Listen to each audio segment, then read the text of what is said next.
Hello students. आज हम class 9 science का chapter number 9 force and law of motion का पार्ट 2 पढ़ेंगे। फर्स्ट पार्ट में हमने इसका इंट्रोडक्शन ऑलमोस्ट सारा कंप्लीट कर लिया था। ठीक है, बैलेंस अनबैलेंस्ड फोर्स के बारे में भी हमने पढ़ लिया था सारा। आज हम स्टार्ट करेंगे फर्स्ट लॉ ऑफ मोशन, जो कि बहुत ही इम्पोर्टेंट है। ये इसके 3 मोशन के जो है लॉ है। अगर आप इसको अच्छे तरीके से समझ लोगे तो समझ लो ये चैप्टर आपको प्रॉपर पूरा क्लियर हो गया। तो स्टार्ट करते हैं हम फर्स्ट लॉ ऑफ मोशन। तो सबसे पहले, by observing the motion of the object on inclined plane, Galileo deduced that the object move with a constant speed when no force act on them. तो जो Galileo थे उन्होंने ये बोला कि कोई भी ऑब्जेक्ट जो है वो मूव करता रहता है एक कांस्टेंट स्पीड से, एक निश्चित स्पीड से, जब तक उस पर कोई और फोर्स जो है अप्लाई ना हो। ठीक है, अगर वो इंक्लाइन प्लेन है मार्बल का तो उस पर और ज़्यादा उसकी जो वेलोसिटी होती है वो इंक्रीज होती है। ठीक है, यहाँ पे एक डायग्राम दिया हुआ है जिसके थ्रू आपको इजीली ये टॉपिक समझ आ जाएगा। तो यहाँ पर ये देखो, आप इंक्लाइन प्लेन लिया हुआ है। एक इंक्लाइन प्लेन मीन्स इस तरीके से, ऐसे जो अगर हम कोई चीज़ यहाँ पे फेंके तो इस रोलिंग के थ्रू इस तरीके से यहाँ नीचे आ जाए, ये प्लेन क्या कहलाता है? Incline plane. तो इंक्लाइन प्लेन में जो है, अगर यहाँ पर आपने ये बॉल रखी और बॉल को नीचे की तरफ छोड़ दिया तो ये क्या होता है? स्पीड, इसकी वेलोसिटी और तेज हो जाती है। आपने कई बार ऐसे ट्राई किया है ना कि अगर जैसे पुल वगैरह होते और उसमें इंक्लाइन प्लेन आ जाता तो आप पैडल ना भी मारो तो क्या होती है? साइकिल नीचे नीचे नीचे नीचे जाने लग जाती है।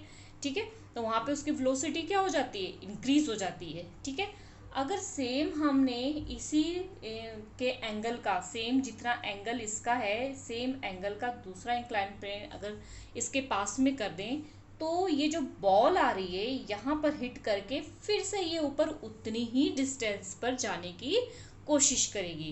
गैलियो ने ये कहा कि अगर इस पर कोई भी एक्स्ट्रा फोर्स ना लगे तो ये हमेशा क्या करती रहेगी? मूव करती रहेगी, मूव करती रहेगी। ठीक है, तो इस तरीके से इन्होंने और भी, जैसे कि अब यहाँ पर हमने बोला कि सेम जो है एंगल था तो यहाँ पर ये हिट हुई और उसके बाद फिर से ऊपर चली गई। ठीक है, तो इस तरीके से अगर उसके एंगल्स चेंज करते रहे तब भी इस बॉल ने आगे, इस डायग्राम में आप देखो कि इसमें क्या हुआ कि ये अगर सेम एंगल था तब भी बॉल इतनी दूर गई।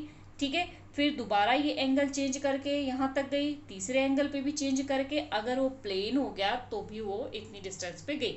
मीन्स हर बार उसने यही कोशिश किया कि जो जितनी डिस्टेंस से वो तय करके आ रही है आगे उससे हिट होके दोबारा से उतनी ही डिस्टेंस तय करे। तो यहाँ पर ने देखा फिगर ए, फिगर बी और फिगर सी।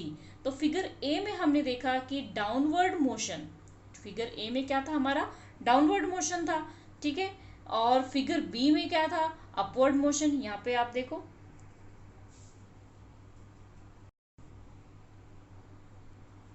ये क्या हो गया आपका?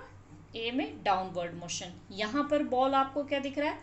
Upward motion. ठीक है, और थर्ड में हम ये देख रहे हैं कि जिस भी है कि हमने ये देखा सी में कि जो डबल इंक्लाइन प्लेन है। ठीक है, अगर हम यहाँ से जो है इसमें जो है यहाँ पर अगर हम इसको बॉल को अगर नीचे की तरफ जाने दे रहे हैं तो वो फिर से टकरा के अपवर्ड, या फिर जितने भी अगर उसकी हम एंगल चेंज करते जा रहे हैं वो उतनी ही डिस्टेंस को तय करने की कोशिश कर रहा है। तो ये जो गैलीलियो का जो एक्सपेरिमेंट था या जो उनकी जो थ्योरी थी ये किसी को समझ में ज़्यादा नहीं आई, तो इसको ज़्यादा ध्यान नहीं दिया गया। इसके बाद इनकी जो थ्योरी थी उस पर न्यूटन जो थे उन्होंने स्टडी किया।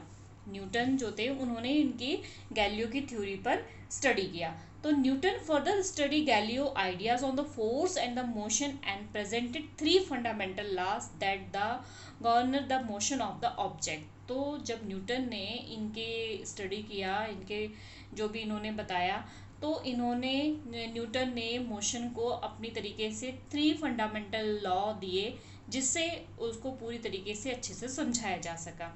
These 3 law are called as Newton law of motion. जो ये नियम बनाए गए वो किस नाम से हुए? न्यूटन लॉ ऑफ मोशन के नाम से। तो हम देखते हैं आज हम देखेंगे first law of motion, inertia और मास। तो स्टार्ट करते हैं हम first law of motion. An object remaining in a state of rest or of uniform motion in a straight line unless compelled to change that state by an applying force. In other words, all objects resist a change in their state of motion in a qualitative way. The tendency of the undisturbed object to stay at rest or to keep moving with the same velocity is called inertia. This is where the first law of motion is known as the law of inertia. अब यहाँ पर जैसे कि इन्होंने first law of motion में क्या बताया कि जैसे आप खेल रहे हो, ठीक है, आप खेलते रहो, आपको कोई डिस्टर्ब नहीं करेगा, तो आप खेलते रहोगे। पढ़ रहे हो, आपको कोई डिस्टर्ब नहीं करेगा, आप पढ़ते रहो, ठीक है। तो मीन्स जो आप काम कर रहे हो आप करते रहो, उसमें कोई डिस्टर्बेंस नहीं हो रही है, ठीक है। तो ये फर्स्ट लॉ ऑफ मोशन था। और इसमें इन्होंने बताया कि जैसे कि कोई ऑब्जेक्ट है, अगर वो रेस्ट में है, ठीक है, अगर कार खड़ी है तो खड़ी रहेगी जब तक उस पर कोई फोर्स एक्स्ट्रा नहीं लगेगा। और अगर एक कोई भी कार चल रही है या कोई भी बॉल हम ले लेते हैं, ठीक है, अगर ये बॉल जो है यहाँ से ऐसे मूव कर रही है तो मूव करती रहेगी जब तक इस पर कोई एक्स्ट्रा फोर्स नहीं लगेगा, ठीक है। और अगर बॉल यहाँ पर रुकी हुई है एक जगह पर तो ये आगे मूव नहीं करेगी जब तक इस पर कोई एक्स्ट्रा फोर्स नहीं लगेगा। तो ये फर्स्ट लॉ ऑफ मोशन था। अब इनर्शिया क्या होता है? इनर्शिया भी जो है कि इस पे हम कुछ एग्जांपल्स देखेंगे तब आपको समझ आएगा कि इनर्शिया क्या होता है। तो इसके लिए आपको पता होगा कि आप जब मोटर कार के अंदर होते हो, ठीक है, किसी गाड़ी के अंदर होते हो तो आपने देखा होगा, ठीक है, फॉर एग्जांपल, ठीक है, ये फॉर एग्जांपल हमारी ये बस हो गई फॉर एग्जांपल, ठीक है, समझ लो, ठीक है। अब आप जब इसमें बैठे हुए हो तो क्या होता है, आपकी जो बॉडी का नीचे वाला पार्ट है, ठीक है, ये जो नीचे वाला पार्ट है वो बस के संपर्क में, नीचे टायर्स के संपर्क में। तो जब बस जो है रुकती है, ठीक है, अचानक से ड्राइवर अगर चलते चलते ब्रेक अप्लाई कर देता है तो ब्रेक अप्लाई करने के बाद क्या होता है, आपका जो नीचे वाला पोर्शन है ये तो बस के साथ जो मूविंग में था, मूव कर रहा था, पूरी बॉडी आपकी मूव कर रही थी। तो जो बस जो जिसमें बैठे हुए हो आप, आपकी जो बॉडी है जो बस के नीचे वाले पोर्शन के साथ जुड़ी हुई थी वो तो क्या आ जाती है, बस के रुकने पर वो रेस्ट में आ जाती है। बट जो ऊपर वाली बॉडी होती है वो मूव करती रहती है, वो रेस्ट में नहीं आई होती है, तो वो उसको बोलते हैं इनर्शिया, ठीक है। तो वो रेस्ट में होने के कारण वो रुक नहीं पाती है, जिसकी वजह से आपने देखा होगा जब ब्रेक अप्लाई करते हैं तो जो भी उसमें बैठे हुए होते हैं या आप बैठे हुए होते तो वो क्या होता है, आगे की तरफ झुक जाते हैं। क्यों झुक जाते हैं? क्योंकि हमारी बॉडी जो है मोशन में रहती है, नीचे वाला पोर्शन तो बस के संपर्क में रहता है तो इसकी वजह से वो स्टॉप हो जाता है, लेकिन ऊपर वाला जो होता है वो मूव करता रहता है तो उसको रुकने में टाइम लगता है, तो इसकी वजह से वो क्या होता है, आगे की तरफ झुक जाता है। इसी तरीके से दूसरी एग्जांपल, अगर आप बस के में बैठे हुए हो और बस रुकी हुई है और अचानक से चलना शुरू हो जाती है तो क्या होता है, नीचे वाली बॉडी जो है, जो हमारे पैर का हिस्सा है वो तो बस के साथ मूव करने लग जाता है, ठीक है, लेकिन जो ऊपर वाला हिस्सा है वो क्या हो जाता है, मूव नहीं करता है, वो एकदम मतलब अपने रेस्ट की पोजीशन में रहता है। तो रेस्ट की पोजीशन में होने की वजह से जब बस स्टार्ट होती है अचानक से तो हम क्या होते हैं, पीछे की ओर हो जाते हैं, ठीक है। तो ये आपका क्वेश्चंस भी है, आप वहाँ पर ये क्वेश्चंस भी अच्छे से कर लेना, जिसकी वजह से आपका ये टॉपिक बहुत अच्छे से क्लियर हो जाएगा। तो ये आपको इनर्शिया समझ में आ गया होगा। इसकी कुछ एग्जांपल्स हम यहाँ पर देख लेते हैं, जैसे कि ये कैरम बोर्ड है, ठीक है। कैरम बोर्ड में अब क्या होता है, आप ये स्ट्राइकर है, ठीक है, यहाँ पे आपके कुछ कॉइन्स जो गिटियाँ बोलते हैं, ठीक है, तो ये गिटियाँ इस तरीके से, तो इसमें आप एक्सपेरिमेंट खुद भी करके देख लेते हो। तो जब आप स्ट्राइकर मारते हो तो क्या होता है, आपने देखा होगा कई बार जब स्ट्राइकर मारते हो तो यहाँ पर जो एक गिटी होती है वो तो आपकी निकल के बाहर आ जाती है और बाकी जो होती है वो धड़ाम से क्या होती है, नीचे गिर जाती है, होता है ना ऐसा कई बार। तो ये किस कारण से होता है, ये इस कारण से होता है जब ये स्ट्राइकर आके यहाँ टकराया, ठीक है, तो ये जिस पर टकराया वो तो इसके संपर्क में आने की वजह से क्या आ गया, मोशन में आ गया और आगे बढ़ गया, लेकिन ऊपर जो थे वो रेस्ट ऑफ इनर्शिया में थे, रेस्ट में थे, जिसकी वजह से वो क्या होते हैं, वैसे के वैसे ही आके नीचे गिर जाते हैं, ठीक है। इसी तरीके से और भी कई एग्जांपल्स हैं, जैसे कि ये अगर आप अच्छे से अप्लाई करेंगे तो तो क्या करो, एक ग्लास ले लिया आपने, इसके ऊपर एक कार्डबोर्ड रख दिया, उसके ऊपर एक कॉइन रख दिया, ठीक है। उसके बाद जिस तरीके से आप देख रहे हो ना, ये किस तरीके से पोलाइटली धीरे से है, मतलब आप बिल्कुल सही तरीके से फ्लिप करोगे, मारोगे उसके ऊपर फिंगर से, तो क्या होगा, आप ये देखोगे कि कार्ड तो जो है दूसरी साइड चला जाएगा, लेकिन जो इसके ऊपर कॉइन है वो रेस्ट ऑफ इनर्शिया की वजह से उसी ग्लास में जो है गिर जाएगा। तो आई होप आपको रेस्ट ऑफ इनर्शिया समझ आ गया। तो अब नेक्स्ट टॉपिक है हमारा इनर्शिया एंड मास। इनर्शिया और मास में क्या है, तो इसको भी आप एग्जांपल के थ्रू इजीली समझ जाओगे कि रेस्ट ऑफ इनर्शिया और मास क्या होता है। इनर्शिया किस पे डिपेंड करता है, मास पे डिपेंड करता है। कैसे कि all the example of activity give for the illustrate that there is the resistance offered by an object to change its state of motion. If it is at rest, it tended to remain at rest. If it is moving, it tended to keep move.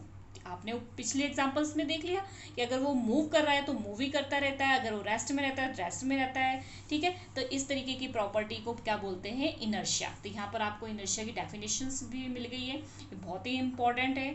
अब inertia depend किस पे करती है, object के मास पर depend करती है, ठीक है। कैसे, we now that it is easier to push an empty box. अगर आप एक खाली डब्बे को, हमें पता है ना, एक खाली डब्बे को अगर आप पुश कर रहे हो तो इजीली उसको पुश कर लोगे, लेकिन अगर वही बॉक्स जो है बुक्स से आपकी भरा हुआ है तो उसको पुश करना क्या हो जाएगा, मुश्किल हो जाएगा। इसी तरीके से अगर आप किक कर रहे हो एक फुटबॉल को, ठीक है, और आप किक कर रहे हो सेम साइज के एक स्टोन को, तो क्या होगा, बॉल को तो आपने किक किया, वो इजीली किक हो जाएगा, लेकिन जो स्टोन है उसी की साइज का, आपको तो चोट लग जाएगी, ठीक है। फोर्स आप इक्वल लगा रहे हो लेकिन हार्डली वो मूव नहीं करेगा जो स्टोन है। तो मीन्स जिसका मास ज़्यादा है और उसका इनर्शिया भी क्या होता है, ज़्यादा होता है, ठीक है। इस तरीके से आप जो है इसकी एग्जांपल समझ गए होंगे कि जिसका मास ज़्यादा होता है उसका इनर्शिया भी क्या होता है, ज़्यादा होता है। तो इसी से रिलेटेड आपके कुछ क्वेश्चंस यहाँ दिए हुए हैं। फर्स्ट क्वेश्चन है, आपको समझ आ गया होगा कि which of the following has more inertia, किसका इनर्शिया ज़्यादा होता है, एक रबर बॉल का and a stone of the same size, कि रबर बॉल का होगा कि स्टोन का होगा। अब रबर बॉल को अगर आप जरा सा हिट करोगे तो क्या होगा, वो आगे चला जाएगा, लेकिन जो स्टोन होगा सेम साइज का उसका मास ज़्यादा है, ठीक है। मास जिसका ज़्यादा होगा उसका इनर्शिया भी क्या होगा, ज़्यादा होगा। Same A bicycle and A train, bicycle का वेट ज़्यादा होगा, मास ज़्यादा होगा, या फिर ट्रेन का ज़्यादा होगा मास, तो इनर्शिया भी किसका ज़्यादा होगा, ट्रेन का। इस तरीके से 5 रुपीज़ का कॉइन और 1 रुपीज़ का कॉइन, 5 रुपीज़ कॉइन का मास जो है ज़्यादा होता है तो उसका इनर्शिया भी क्या होगा, ज़्यादा होगा। तो ये क्वेश्चन आपको समझ में आ गया होगा। सेकंड इतना खास नहीं है क्वेश्चन। थर्ड क्वेश्चन है आपका, explain why some of the leaves may get detached from the tree if we vigorously shake its branch. अगर हम किसी पेड़ की ब्रांच को हिलाने लग जाते हैं अचानक से, तो आपने देखा होगा कि उसकी पत्तियां जो है टूट के गिरने लग जाती। ऐसा क्यों होता है, ऐसा रेस्ट ऑफ इनर्शिया की वजह से होता है। कैसे कि अगर ये जो प्लांट है, ठीक है, ये इसकी लीफ है फॉर एग्जांपल, ठीक है, तो क्या होता है कि जब हमने इसको शेक किया, जब हम ब्रांच को शेक करते हैं तो ये ब्रांच जो है ये तो मोशन में आ जाती है क्योंकि ये हमारे हाथ के संपर्क में है, ठीक है, लेकिन ये लीफ जो होती है वो रेस्ट ऑफ इनर्शिया में रहती है, जिसके कारण उनको अचानक झटका लगता है और जिसकी वजह से वो क्या हो जाती है, टूट के नीचे गिर जाती है, ठीक है। इसी तरीके से नेक्स्ट है आपका, why do you fall in the forward direction when the moving bus break to a stop and fall backward when the accelerated from the rest. तो ये आपको भी मैंने थोड़ी देर पहले बताया कि अगर आप जो है मूविंग बस में हैं और ब्रेक अप्लाई होती है तो आप पीछे की तरफ या फिर आगे की तरफ अगर चलती है बस तो आगे की तरफ कैसे मतलब झुक जाते हो, क्या रीज़न है। तो आपको ये तो समझ आ गया होगा, मैंने पीछे समझा ही दिया आपको, ठीक है। तो अब सेकेंड लॉ ऑफ मोशन हम जो है नेक्स्ट वीडियो में देखेंगे। हमारी वीडियो हो गई है 15 मिनट की। आप आज के लिए इतना ही। इनर्शिया, मास दोनों का रिलेशन, ठीक है, और फर्स्ट लॉ ऑफ मोशन बहुत ही इंपॉर्टेंट टॉपिक है, ये आपने इस टॉपिक में कंप्लीट कर लेना है। आपको ये छोटे छोटे टॉपिक्स में चैप्टर कंप्लीट करवा रही हूँ ताकि आपको इजीली पूरा चैप्टर अच्छे से समझ में आ जाए। Okay students.